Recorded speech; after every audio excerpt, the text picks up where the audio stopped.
आप लोग कैसे हैं बताइए। आप लोग बढ़िया होंगे।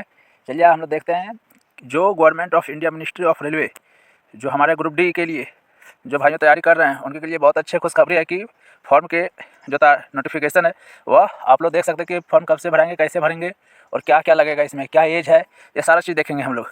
तो चलिए देखते हैं। देखिए government of India ministry of railway recruitment boards, देखिए जो CEN है सो नंबर 09/2025 का है। देखिए इसमें 1 to 7 CPC पे मैट्रिक्स के लेवल का है ये। देखिए यहाँ पे इंपॉर्टेंट डेट क्या है, इंपॉर्टेंट डेट्स देखिए। Date of indicative notice in employment news जो आया है 27/12/2025 को आया है।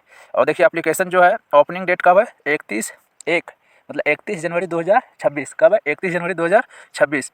कब से शुरू हो रहा है, 00 आवर्स में। हालांकि ये सब तो कोई बड़ी बात नहीं है। आप यहाँ देखिए इसका जो क्लोजिंग डेट है सो देखिए 2 मार्च कहाँ रखा है, 2 मार्च 2026 के 12 बजे रात से पहले।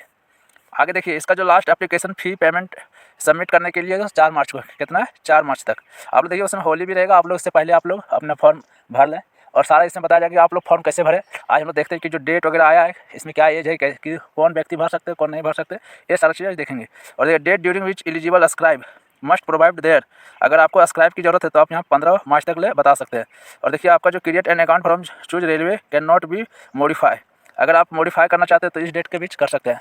चलिए आगे देखते हैं। और हम लोग देखिए यहाँ पर देखिए जो है डिटेल्स वैकेंसी, हम लोग वैकेंसी का डिटेल्स देखेंगे। देखिए इसमें जो वैकेंसी है summary to vacancy various post, इसमें देखिए जो वेरियस पोस्ट है इंसियन पे आपको जो इंसियल पे रहेगा उसको आपको 18,000 रहेगा। हालांकि 18 से ज़्यादा बढ़ जाता है।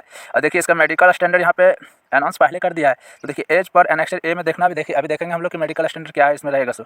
और एज देखिए जो है एप्लीकेशन एज है सो 18 से आपका 33 ईयर तक होना चाहिए। हालांकि फिर आपको रिलैक्सेशन मिलेगा एज में, वो आपके कास्ट वाइज मिलेगा, वो भी आगे हम लोग देखेंगे।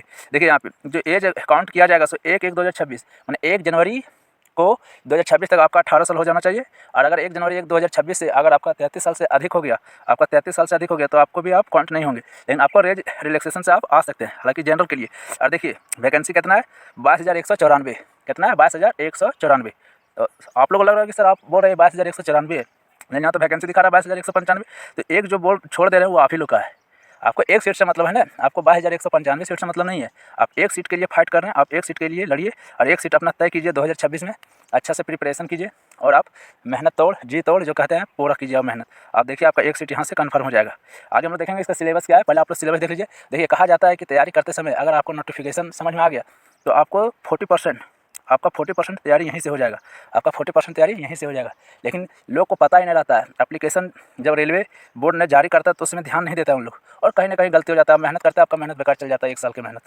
इसीलिए आप नोटिफिकेशन बहुत अच्छे से समझिए कि क्या कहा जा रहा है, क्या नहीं कहा जा रहा है। आप किसी भरोसे नहीं रहिए, आप खुद देखिए और रियलिटी नोटिफिकेशन देखिए, किन्हीं का अपना बनाया हुआ PPT में मत देखिए। जो बोर्ड जो जारी किया है वही आप देखिए।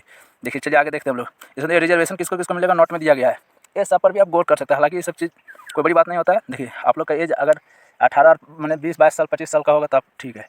और देखिए कहा बोलता है कि ग्रुप डी फॉर्म नहीं भरेंगे, अरे फॉर्म भरो, फॉर्म भर के आप निकाल के छोड़ दो, लेकिन फॉर्म भरने मत छोड़ो, है ना। तो देखिए किसको किसको रिजर्वेशन मिलेगा, तो देखिए SC ST OBC में किसको किसको नॉन क्रीमी लेयर, और EWS PWBD ex serviceman CCA relaxation, वो ये सबको वेरियस पोस्ट के लिए मिलेगा। चलिए आगे देखते हैं हम लोग। देखिए मेडिकल स्टैंडर्ड क्या होना चाहिए, मेडिकल स्टैंडर्ड क्या होना चाहिए, आप यहाँ पर गौर करके देखिए।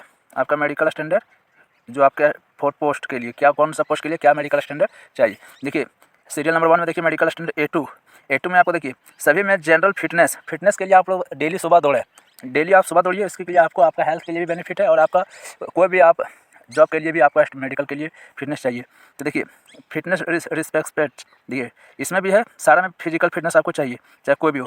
अब इसमें देखिए डिस्टेंस विजन 6/9 विदाउट ग्लास, बिना ग्लास का आपका जो डिस्टेंस विजन देखने का क्षमता जो होना चाहिए 6/9 होना चाहिए। कितना होना चाहिए, 6/9 होना चाहिए, ठीक है। Near vision so 0.6 without glass. आपको जो नियरेस्ट सबसे क्लोजर देखा जाता है, आप लोग बताइए कि सबसे क्लोज कहाँ तक हमारी आँख देख सकती है। ऑप्शन दे रहे हैं 15 सेंटीमीटर, 25 सेंटीमीटर, 30 सेंटीमीटर और 35 सेंटीमीटर। आप लोग कमेंट बॉक्स में बताइए, क्योंकि आप लोग साइंस में पढ़ चुके होंगे ये चीज़। चलिए देखिए A3 मेडिकल, सेकंड में क्या चाहिए A3 मेडिकल। इसमें देखिए ये तो है 6/9 विदाउट ग्लास, और देखिए इसमें भी वही चीज़ है। देखिए B1 मेडिकल में B1 मेडिकल में आपको भी सेम है। देखिए binocular vision, night vision, mesopic vision, ये सब चीज़ आपको मस्ट पास टेस्ट में ये सब पास होना आपको बहुत ज़रूरी है। आपको पास होना अवश्य ज़रूरी है। चलिए C1 मेडिकल, इसमें तो भी फिजिकल है, लेकिन देखिए इसमें 6/12, इसमें आपका विजन कितना हो जाए 6/12, 6/18 यहाँ तक भी चलेगा, है ना। विदाउट और विदाउट ग्लास, विथ और विदाउट ग्लास, मतलब ग्लास रहे या ग्लास के साथ भी चलेगा और बिना ग्लास के साथ, मतलब आपका चश्मा के बारे में बता रहा है ना। आप यहाँ पर देख सकते हैं, अगर आप लोग का कोई प्रकार का दिक्कत है आँख में, तो आप लोग पहले प्रिफरेशन ये मतलब आप प्रायोरिटी यही डालें पोस्ट का। चलिए आगे देखते फिर हम लोग। देखिए यहाँ पर एज लिमिट के लिए भी बोले थे 18 से 33 ईयर बोला गया, लेकिन फिर देखिए date of birth candidate should be given below the birth and details, देखिए यहाँ पे दिया गया है। देखिए यहाँ पे क्या एज ग्रुप में देखिए 18 से 33 ईयर, जनरल और EWS के लिए 2/1/1993 होना चाहिए। कहाँ से होना चाहिए 2/1/1993 से, और OBC नॉन क्रीमी लेयर के लिए 1/1/1990, मतलब आपको 3 साल का लगभग दे रहे हैं यहाँ पे, और ST/SC के लिए 1988 होना चाहिए आपका डेट ऑफ बर्थ। अरे lower limit of date of birth 1/1/2026, और देखिए फॉर ऑल कम्युनिटीज कैटेगरी के लिए 1/1/2008 तक के लिए मान रहेगा। चलिए आगे देखते हैं। इसमें देखिए यहाँ पे दिया OBC नॉन क्रीमी लिए 3 साल के लिए, ST और SC के लिए 5 साल के लिए छोड़ दिया गया, और एक्स सर्विसमैन सब के लिए यहाँ पे दिया गया 3 साल 6 साल, और जनरल EWS जो है वो यहाँ पे दिया गया है। आप देख सकते हैं, आप लोग यदि एक्स सर्विसमैन होंगे तो आप यहाँ से देख लीजिएगा, आपको 3 साल के लिए छोड़ दिया जा रहा है, और 6 साल के लिए दिया जा रहा है OBC के लिए, जनरल के लिए 3 साल के लिए। देखिए बोला after deduction of length of service from age, मतलब सर्विस से पहले आपका एज काउंट होना चाहिए। यहाँ पर भी देखिए जो दिया हुआ है आपका पर्सन विथ बेंचमार्क OBC 13 साल के लिए, 15 साल के लिए ST/SC और 40 साल के लिए, ये उनके के लिए जो candidate who are servicing group C and erstwhile group D railway staff, जो रेलवे स्टाफ है उनके के लिए सब छोटा 45,000 ऑफ एज के लिए आप मैक्सिमम अपर एज के लिए आप यहाँ पे एप्लीकेशन डाल सकते हैं। देखिए 6 में क्या बोला, candidate who are working in quasi administrative office of railway organisation such as railway canteen, उनके के लिए भी 5 साल के लिए छोड़ दिया गया है। ये सब चलिए देखिए यहाँ पे देख लीजिएगा आप लोग किस कैटेगरी में आता है, आप यहाँ से देख सकते हैं।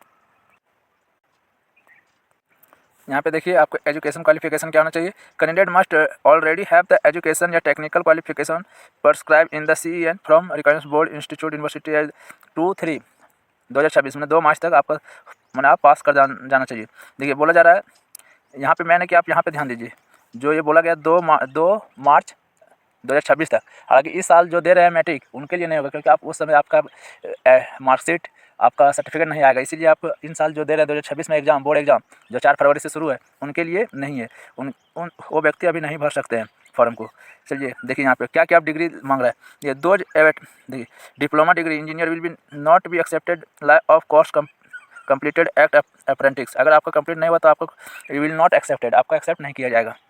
चलिए देखिए आपको 10th जो एग्ज़ाम है वो भी भर सकते हैं इस एग्ज़ाम में, जो 10th पास कर गए हैं 2025 में उनके लिए भी यह खुला हुआ है।